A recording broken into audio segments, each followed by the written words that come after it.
First meeting I ever had, I was like, we gotta sign DMX, and they laughed at me. Jay and Dame did not believe in DMX. Jay would be like, you think he's better than me? Actually invent the 360 deal yourself? I wouldn't say I invented the 360 deal. Is what I needed to do. Everybody has the ability to sign a contract and to roll with whomever they want to roll. To roll with me, I needed to have a more skin. Jay-Z is once again in the spotlight for all the wrong reasons.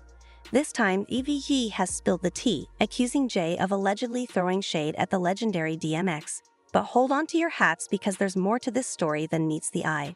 Rumor has it that Jay might have teamed up with his mentor, music executive Lyor Cohen, in what some are speculating could be a plot to take out DMX. Yes, you heard that right, taken out, literally. I was no longer focused on the money. I never felt like this.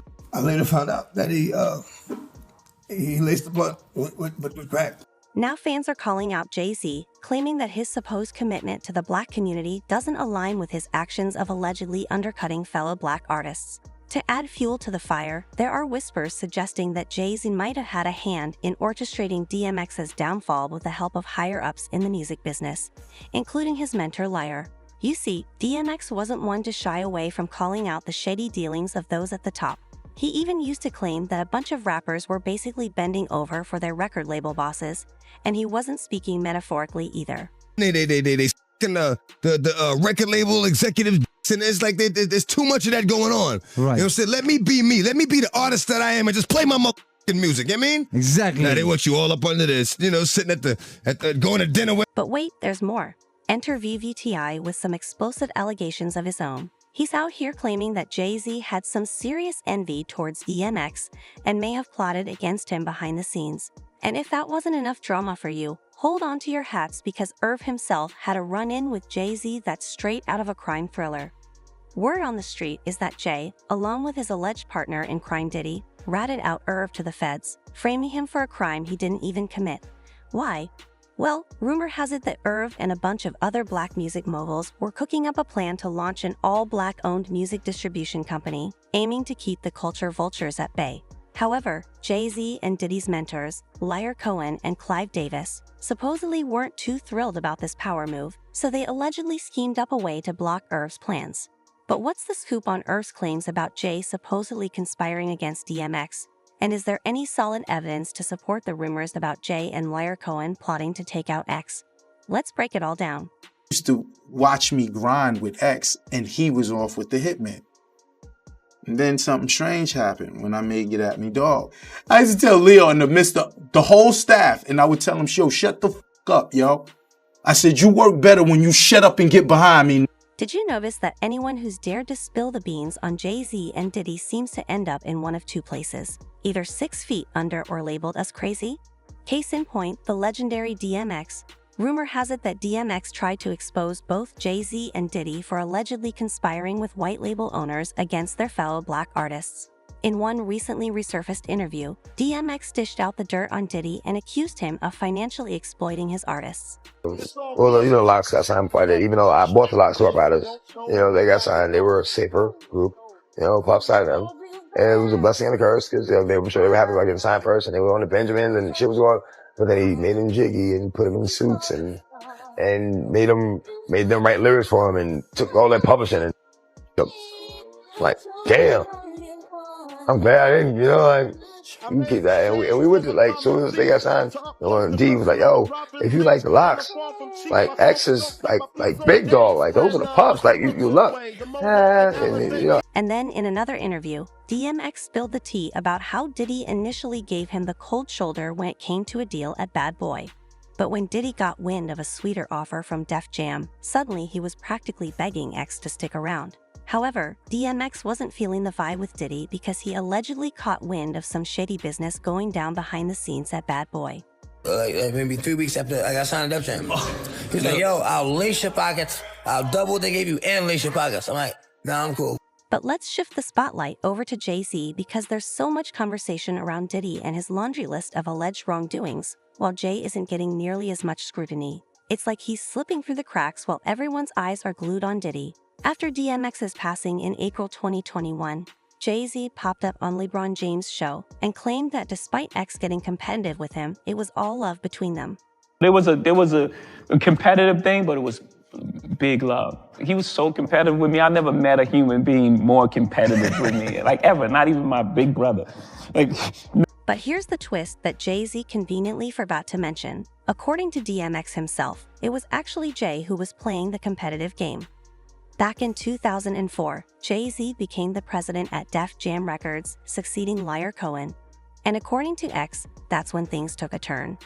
You see, DMX had been holding it down for Def Jam, dropping not one, not two, but 5 consecutive #1 albums between 1998 and 2003. But when Jay-Z stepped into the president role, X claimed that Jay started messing around with the release of his 6th studio album, Year of the Dog, again. Like I said, I had the crazy track record, Def Jam, everything was good. I go to do the 6th album, and Jay-Z somebody became else takes president. over. Yeah. When he first got the job, he hit me with the call like, "Yo, dog, inmates is running the building." Like, "Yo, you good?" Mm-hmm. Finish the album, shoot the video. So what happened? Mm-hmm. Niggas go on vacation and, we don't know. What you mean you don't know? Mm-hmm. How do you listen to a whole album, pick a single, shoot a video? So according to X, Jay had his sights set on making a comeback and wanted to make sure there weren't any rivals blocking his path to the top. Okay, I see what's really good. You're trying to eliminate the competition, because at first you retire, then get me off the label. Now you're back rapping again. Okay, it's all good. This was the aha moment for DMX, the instant he clocked that Jay-Z was ready to throw anyone under the bus if it meant advancing his own agenda. So X made the call to part ways with Def Jam. But here's the kicker. DMX's trust issues with Jay run even deeper, and it all ties back to Jay's connections with the shady big shots in the industry. See, Jay-Z and DMX approached the business side of things from different angles. Unlike Jay, X stayed true to himself, never mincing words about how label owners hold artists in a tight grip, and he refused to compromise his integrity for anyone. They got this new breed of rapper that's paying DJs to play they right. You know what I'm saying? They the record label executives. It's like there's too much of that going on. Right. You know what I'm saying? Let me be me. Let me be the artist that I am and just play my music. You know what I mean? Exactly. Now they want you all up under this, sitting at going to dinner with them and like that, and all that favor for a favor shit. I don't get down like that. Look, I'll give you the music. You give me. Back in 2005, DMX came out with the track The Industry, where he pulled back the curtain and gave us a peek into how the music business really operates. He raps, "If you ain't got a strong mind, the industry will break you down. It's a matter of time." In another verse, X says, "The industry wants new artists to sell their souls," adding, "The industry don't give an F about you, but the industry couldn't make a dime without you." The game is bullshit, man. The game is bullshit. If you want to rap or sing or whatever, don't become a part of the game. You know what? Listen to a song I called The Industry. And that pretty much explains, what the shit's about. The industry. Man, it's not the same. The industry, it's not a f***ing game. The industry, real is dying to get in the industry just to find they don't fit in. The industry ain't what it used to be. The industry's trying to control the way you MC. They want you to dress like this and talk like that. But I'm going dress like this and talk with the Now Jay-Z, well, he's been playing the industry game since day one, and over time he's faced a ton of accusations about throwing his friends and partners under the bus. Take Dame Dash, for example, the co-founder of Rockefeller. He went public with his accusations that Jay turned his back on him by cozying up to some shady big shots in the music business, specifically Lyor Cohen, who, according to Dame, used the divide and conquer strategy to destroy Rockefeller. With Lyor, the first thing he did was try to make me have a beef with another black person on his behalf. And I was like, he said, "You with me, right? If you with me, then you got to go to war with me." I said, "Bro, I got a lot of beefs on the street. You going to go to war with me? Let's not do that." So there would be times that he would be saying things, and like I'd be with like Beanie Siegel or something, and he'd say something that was so offensive, unknowing, unconsciously, just demeaning. And Beanie would be ready to knock him out, and I'd have to bark on him so Beanie didn't do nothing to him. You understand? I'd be like, "I got it, don't worry." Like, he was just an offensive person. What he couldn't understand about me is that I could have white people working for me. Because he thinks black people can only have black people working for him. So when I would walk in and have anybody white in my staff, he'd go to the side and go, "Are you okay? You let me know if they're treating me wrong." Blink twice. I swear to God he did that shit. Yeah, the blink twice, the napkin. He used to do it to everyone. Now Lyor has been swimming in a sea of drama since way back when, and he's made a lot of messed up comments over the years. But here's where Lyor showed his true face.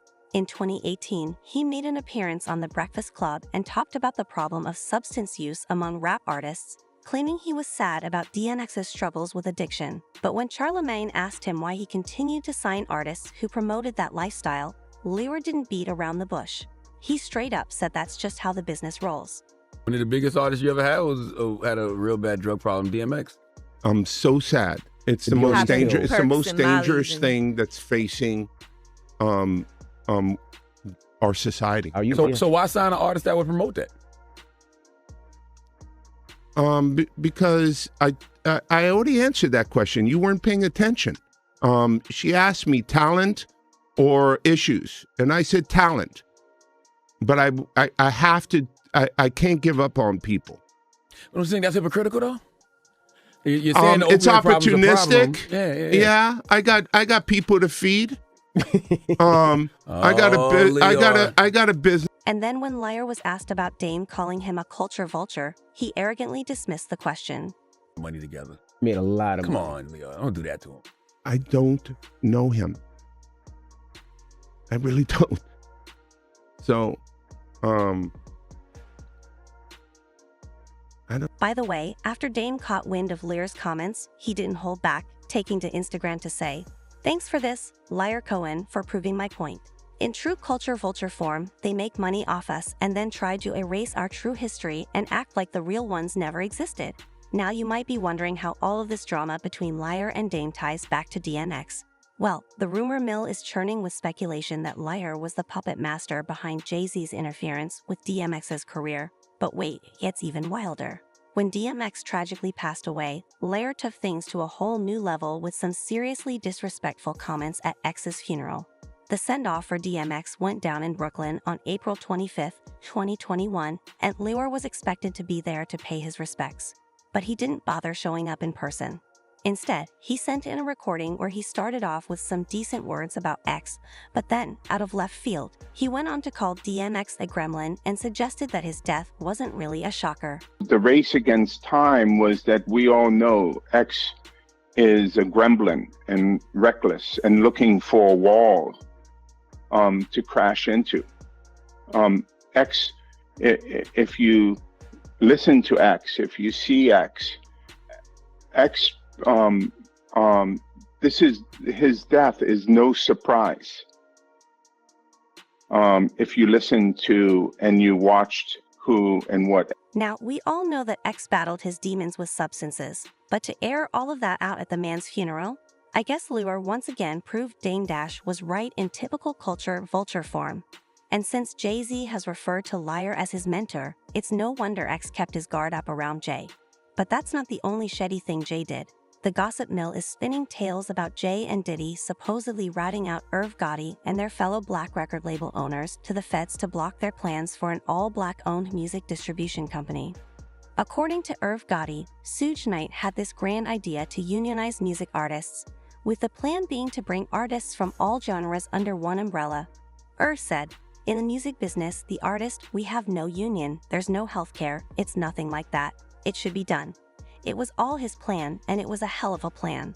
The plan involved getting record labels to front the cash for artists' union dues.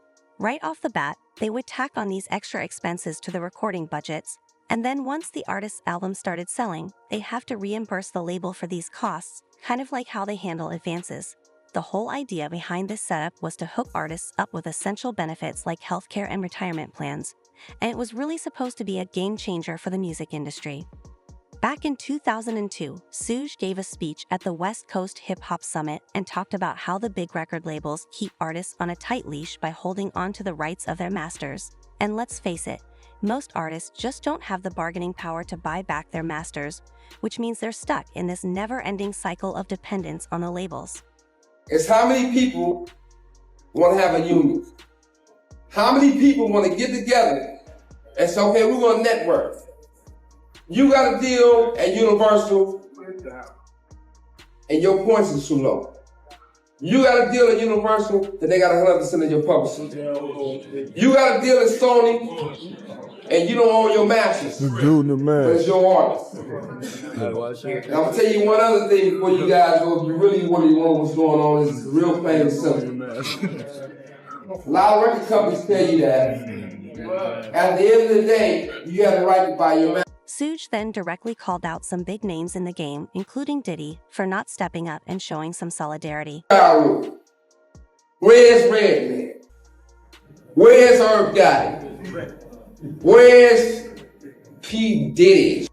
Whatever you want to call it. Where's, I can go on and on. Where's P? Where's the Outkast? Where's Jermaine Dupri? Where's it? This is a West Coast beat. But at the same time, they want to come out here and West Coast love. At the same time, when it's an East Coast summit, we out there. These old Hollywood wanna be fake is out there. So why they can't show the same report? Support, but I'm not an idiot. Don't get me wrong, you know. By the way, Irv Gotti's name was mentioned because the summit went down before Irv jumped on board with Suge's master plan. But eventually, Suge managed to rally almost all the big shots from black record labels to his side, except two, Jay-Z and Diddy. Now, you've probably heard the whispers floating around about Jay and Diddy allegedly having some shady connections with the feds and other mysterious figures higher up. In Diddy's case, it all allegedly traces back to his late dad, Melvin Combs, who reportedly worked for the infamous Harlem drug lord Frank Lucas. However, Melvin met a tragic end when he was gunned down back in 1972. And while the case was never officially cracked, Diddy's former bodyguard Gene Deal claimed that Melvin got taken out by his own crew for supposedly snitching. And get this, according to Gene, Diddy narrowly dodged a similar fate. Rumor has it the bullets that ended Biggie Smalls' life in '97 were actually meant for Diddy. Let's reminisce that night we was at Andre Harrell's house, and I told you that this cat was coming to kill us or try to get at us that night. I told you I had intel, but you didn't want to hear it. Let's reminisce the fact I told our driver, Kenny, run this next 3 lights. Run the light, Kenny. Kenny ran the light, Big stopped at the light. Big get killed. Wasn't meant for him, bruh. Let's reminisce. Let's reminisce when you told Wolf's mother right after he died that you didn't owe him no $300,000 and he had delusions of grandeur and all he wanted to do was smoke weed. Let's even go deeper than that, bruh. Let's reminisce how you had people on the security team and wreck 5 TV. people to testify against Sean. You a rat. I ain't gonna even put you in the category as a rat, dog. You worse than what your father was. Let me give you a little intel on him. You understand? That meeting that New York Freddie want to have you with you, Freddie Myers, and tell you the real deal on your father? Let me give you something, dawg. You would have died just like your father did that night if I wasn't in the car with you. You understand? Your father died because he was going to snitch and rat out. Now, when it comes to Diddy's alleged connections with the feds, the buzz around town is that this is the main reason he managed to get away with all sorts of nefarious deeds for decades. However, some folks in the industry knew what was going on and tried to raise the alarm about Diddy's alleged connections. One of them was Kanye West, who openly accused Diddy of being a Fed a full year before Cassie dropped her lawsuit. Remember back in late 2022 when Kanye was blacklisted for exposing the people who control the music industry? Well, right after that, Diddy reached out to Kanye and asked to chat in person, but Kanye didn't fall for it. Instead, he shared text messages between him and Diddy. In one message, Kanye taunted Puff, saying, "Come and do something illegal to me now, please." Diddy then replied, "As soon as I land, we'll meet face to face. Send me the address." However, Kanye apparently felt like Diddy was trying to set him up, so he texted back, "F you. You Fed." Diddy then again asked Kanye to send him his address, saying, "Don't feel threatened. You'll be fine, just love." But Kanye wasn't having it. He said, "This ain't a game. I'ma use you as an example." When it comes to J. Prince, he revealed that back in the 90s, the DEA had a dirty agent on their payroll whose job was to take down Rap-A-Lot records. Prince said, "They assigned a guy by the name of Jack Schuer on me to arrest me or whatever he was supposed to do, but he sent death threats at me. Here's a man that killed 8 people. Since they were investigating me, I decided to hire an investigator to investigate them, and that's when I found out this guy killed all of those people." But here's the burning question. Is there any concrete evidence that Jay-Z and Diddy ratted out their peers to the feds to block the plan for an all-black-owned music company? Well, according to Gene Deal, there's a ton of paperwork over at Bad Boy that allegedly shows Diddy played a significant part in assisting the feds. Ain't send none of y'all Meek Mills, y'all Puffies, y'all Lil Boozies, none of these names, none of these people that have to listen to y'all because they have legal. I never killed nobody, right? I'm the thief. Now, when it comes to Jay-Z, Gene said he heard from quite a few folks that Jay was also lending a hand to the feds. Puff, Kirk Burrows, that's the other person that was with them. They go up to the feds with all this paperwork, you understand? And I mentioned this before, you understand? They not only talking about the extortion stuff, they talking about how they trying to be made to have this what you call this promotion, this distribution thing. Other people coming out talking about it. They putting Jay-Z was a part of it.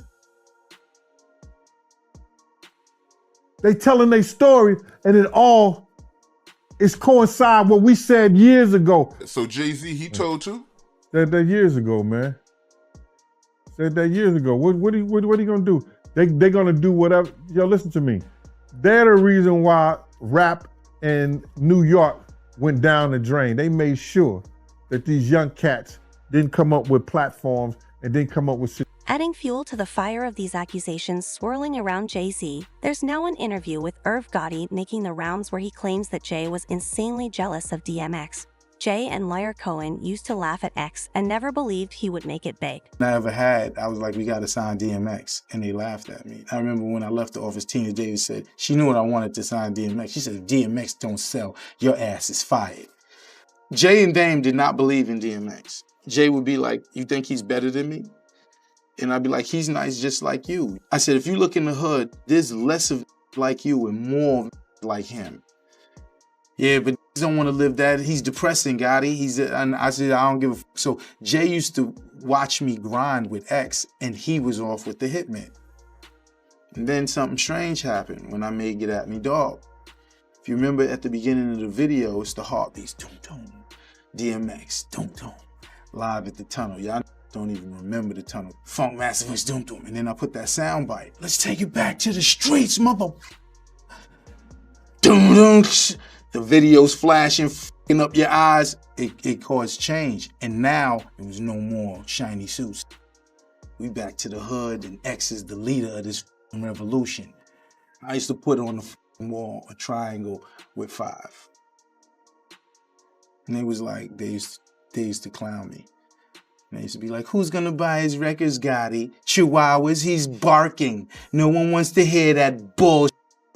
And I'd be like, yeah. Sold 5. It was no more writing on the walls. It was, y'all can get behind me. I used to tell Lyor in the midst of the whole staff, and I would tell him, yo, shut the fuck up, yo. I said, you work better when you shut up and get behind me. Now this is what we doing. And he would shut up. Fans are now saying this just proves DMX was right all along about Jay-Z and the industry bigwigs.